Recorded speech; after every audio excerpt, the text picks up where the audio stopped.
That's the only Brandon Lee reference I'm going to make in this video. Hello Tarot fans and welcome to another edition of Blue Sicx Tarot. I'm your fantastic host Blue Sicx. Thank you very much for watching. Now in today's video we're going to cover the Murder of Crows Tarot. Now this is a relatively recent deck that's come out by Sicx, because of course it's going to be Sicx if I own it. And so I thought, it's really kind of warm today, I'm not really doing much, so I thought I'd do a review. So why not? And if you do like this video, give me a subscription, thumbs up, even leave a comment below. You can also follow me on the old social medias, where I do cards of the day, and I also like to do like the odd live stream on Instagram every now and again. But without further ado, roll on that intro. Just a clarification, there's actually just like a calendar in the corner there, that's why I actually look at when I do this.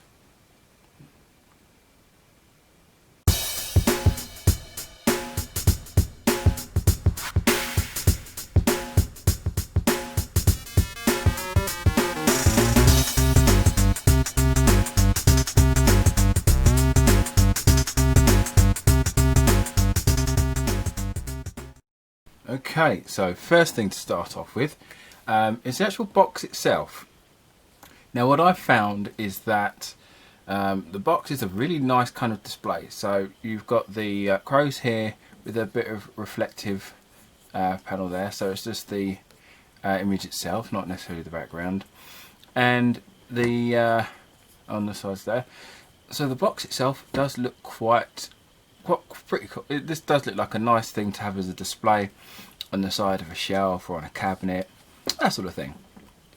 Now, as weird and as petty as this sounds, opening the box does feel pretty good, but we'll get to that in a minute. So we'll just whip out our tape measure. So we're looking at about 5 inches or just short of 13 centimeters. And we are looking at, where are we? 3.5 inches or just over 8 centimeters. So though, you know, just for nice little knowledge there. So that's pretty cool, but it looks a bit odd. But when you open the box, the top slides off, and there's a not quite negative version of the sides there, but just black and red. And let's be honest, that does look cool. So as soon as I open that, I'm like, that looks bloody amazing. Now of course you do kind of get that Edgar Allan Poe vibe, just because they're crows. I mean, granted, Edgar Allan Poe is more associated with ravens, but you still kind of get that feel. So what we're going to take a look at. So first off, the cards themselves are quite glossy. The background design looks kind of very H.R. Geiger-esque sort of stuff, so it does look pretty cool. So it doesn't necessarily look like it's full of crows and stuff, but it does look kind of cool. They also spread really well, nice and smooth. So the cards themselves are glossy, which actually makes it easier to spread, and also very smooth to shuffle. Now they're like the standard size for the Sicx, and the card stock is a little thicker than standard, but I think that's down to the fact it's gloss. But before we take a look at the cards properly, I want to take a quick note of the book. Now I very rarely cover the books in great detail, but most of the time it's due to unboxings, and they usually have like a standard sort of layout, just a layout at the front and then a description at the end. But I did take a quick look through these. If you do follow me on Twitter and Instagram, you probably would have seen this post. But they've got their own spread, past, present, future. But the other thing they've got is this crow spread here. And what I like about it is that you've got 7 stages in the 7 places. But you've got 1 for sorrow, 2 for mirth, 3 for a funeral, 4 for a birth, 5 for rich, 6 for poor, 7 for a witch. I can't tell you no more. I can't tell you no more. So that, I mean, obviously you're going to have a crow spread, but just the fact you've kind of got the kind of like the magpie sort of thing going on there as the names of each position, I thought was really cool and worth mentioning in the video. So we're now going to quickly move on and take a look at the cards themselves. Okay, so first off, we're just going to look at a few of the mages. I only choose about 5 just to make this sort of video a little quicker. So first off, we have my favourite card, the Fool. Now, first off, you'll have at the bottom here, with a little, not quite a border, but throughout the deck, this is where the numbers would be displayed. The mages have the Roman numerals, and the minors have the suit and just the digit, as most decks tend to do. Now, so throughout the bottom here will always just have this kind of pattern design there, but you'd also notice it has a very kind of dark theme.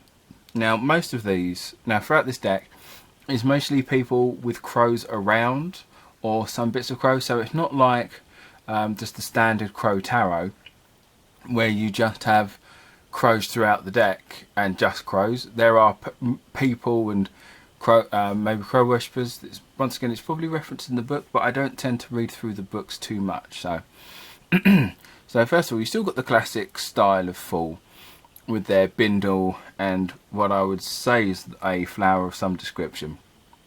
Now, I'm not quite sure what this part here is. Looks like a little lightning bolt. But then that might be part of like a feather headdress.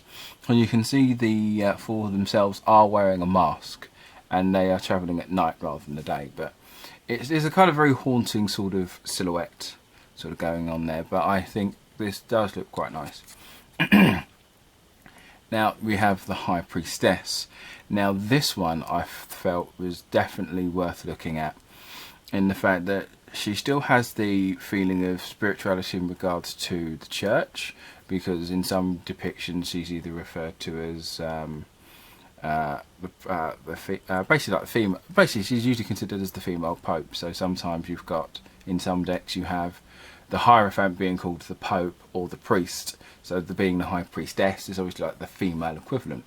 So her having a cross on her chest kind of fits within theme in a way. What I find interesting is that the pillars on her sides are the same colour, and there are no initials. But this does have like a really kind of dark feel to it, and it's still kind of in the spiritual, still pointing within spirituality, but it doesn't necessarily say anything. It doesn't necessarily feel like as a nun would be, as in some of her depictions she's kind of sometimes depicted as a nun, or like, you know, like a female spiritual leader, but she has this feels more mystical in the fact that she's communing with the birds, but still it does look really cool. So now we're taking a look at the Lovers, and I guess it's the thing where it's as you would expect. So instead of having the angel, you have the crow, and instead of 2 trees, you've got the one. And they're both looking at the crow rather than to each other, which I still think is kind of interesting. But it still has that, doesn't necessarily feel that they're being joined together necessarily willingly or aware of it. It does feel more like they just happened to, that they're being guided by the crow, but without necessarily any understanding or even care that another person's there. So we look on to everyone's favourite card, the Death card. Now I always feel that the Death card's worth keeping in with these, because they're the card that a lot of people, some people go for an entire deck and take the Death card out. I think that's silly, but here we are. Yeah, so I'm not quite sure what animal that's supposed to be, if that's supposed to be like a bull or something like that, but I'm not quite sure what animal that is. Now, I like the idea, instead of it being a flower on the flag, it is a crow, and the Death card and Death themselves have black wings rather than more like a bird than an angel, and there are still some people lying beneath this beast of burden. And lastly, we take a look at the world. Now, I put the world in this set because it's very rarely you kind of see you don't necessarily see that many animal-headed people in decks in general, unless it's specifically themed around animal people. Not necessarily the cat person tarot, but you tend to get don't tend to get many beast-headed cards in standard decks. So I did think this one was quite interesting, and in the fact that she's still got the reef, but not necessarily having the archangels. I believe they're archangels in the corners there, and it is solely on them. And I do think that looks pretty cool. And as I said, when I did look at this, it did kind of stand out to me. So, in regards to the aces, now once again, the artwork of the aces are same quality. They still look really cool.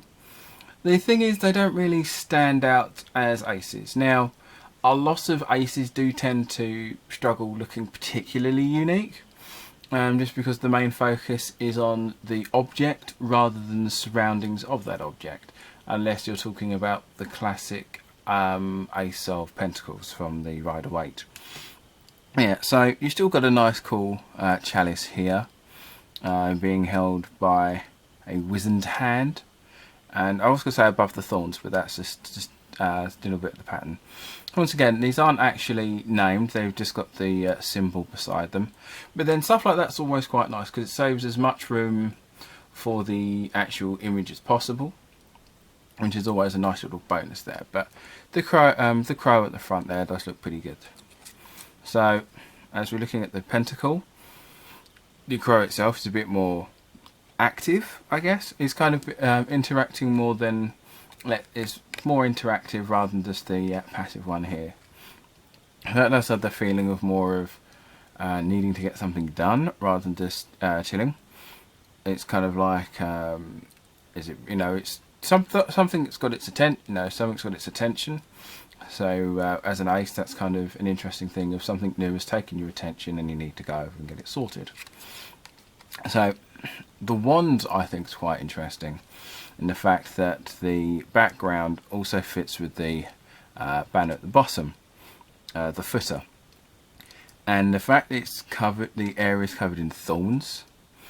That I do think is pretty cool. And the crow is more in a kind of, what's the word I'm looking for? Like more like a vulture stance. That's not necessarily a stance you would see a crow in, and that does have a lot of there's a lot more depth to this one, I feel.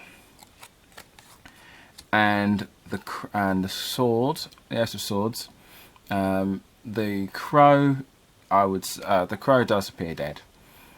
So once again, so sticking with that cheerful theme that you get throughout this entire deck. So this is an interesting way of talking about direction and communication and being forthright and upfront. Ironically, being very blunt, despite the fact that that's probably a very sharp sword. Okay, so on to some of the minors. So I picked this one for the cups. So you've got 4 cups. You can only really see 1 cup in this. But I do like the guy in the bird mask. Now, there are quite a few people in bird masks throughout this deck, as you probably won't be surprised.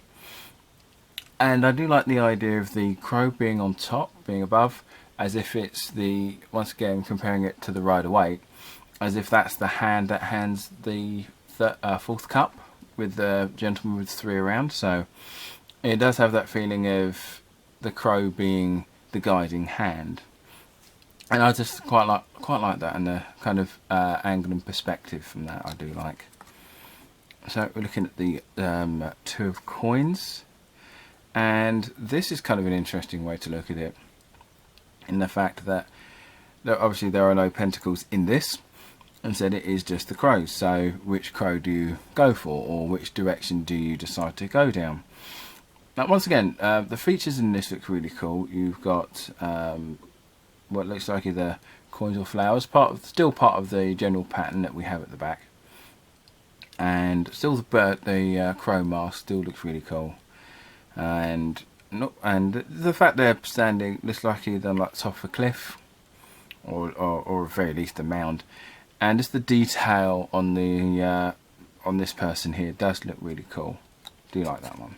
Oh, it's upside down. I don't do inverted.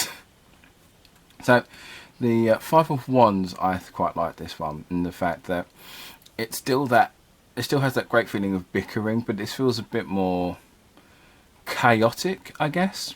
It's not just a whole bunch of people just standing around not quite sure what they're doing, but these birds are avidly having a go at each other. They do not like each other. They are not getting on at all. And whilst they're bickering up here, down here nothing is being done at all, rather than them all trying to get stuff together done at once. So we pick up the Nine of Wands here. So Nine of Swords, sorry. So instead of just there being just a weird pattern on the bed, it does have the swords on there, and the idea of this person being terrified by the figure of the crow is pretty cool, rather than just the person sitting up in bed. I believe with the After Tarot, a person is picking up a sword to fight against a dragon or a demon. So this is already symbolising the fears of this person, but they're not necessarily in a position yet where they can actually deal with it. Okay, and now we look at the court cards. So first off, we start with the Page of Wands. And I'll start off with, he's still kind of standing in the thicket of the thorns, which still works really well with the footer of the card. Now, one thing I do like about this page here is, first of all, once again, he's still got the bird mask, as a lot of them do. And the wand itself, or the staff, whichever you wish to call it, also looks pretty cool. Nice kind of knobbly bit at the top there. And his kind of pseudo wings on the back, on his armour, I do think look really fantastic. I do think these are some of the nicest art style I've come across. So we're now looking at the Knight of Cups. Now, once again, this has that nice dark sinister look to it, where he's out, he's looking out for love and for romance, but he might actually be looking for himself, more like self-satisfaction, rather than to actually help it. He's kind of doing it. He's doing nice things for himself rather than for the sake of others. So this is kind of an interesting sort of look and dynamic, because he doesn't necessarily look like someone that you'd be trusting with. Now look at the Queen of Swords. The art design on her, I think, looks amazing. With the fact the sword is across, it's mostly black, and the crow's in her hand here. And I like in the background, it's kind of got her shadow with the sword on the top, being held up correctly, and being held upright. The whole look has a kind of not quite surreal, but the artist here really, you know they had fun doing this. It wasn't just a thing to do. They enjoyed this, and they were really showing off their skills. And I don't mean that in a bad way. This is probably one of my favourite cards in the deck. And we come to the King of Coins, or Pentacles, whichever you prefer. I like the fact you can kind of see his beard in there. So that still kind of has that look of not necessarily a miser, but someone who only spends money when needed. So, for example, they might not necessarily feel that grooming is their highest priority, but they still have that feeling of superiority, but not in an arrogant way. They feel like they know where their standing is, but not necessarily look down heavily on others. But I still think these look really cool. So if you're a fan of like the Plague Doctor look, this would be a perfect deck for you. So once again, thank you for watching. If you are new, please subscribe, leave a like and a comment, and follow me on the social medias. I do hope you enjoyed this video, and I will see you again soon for the reshuffle of this deck, so you can take a full look through. So without further ado, I shall see you again next time.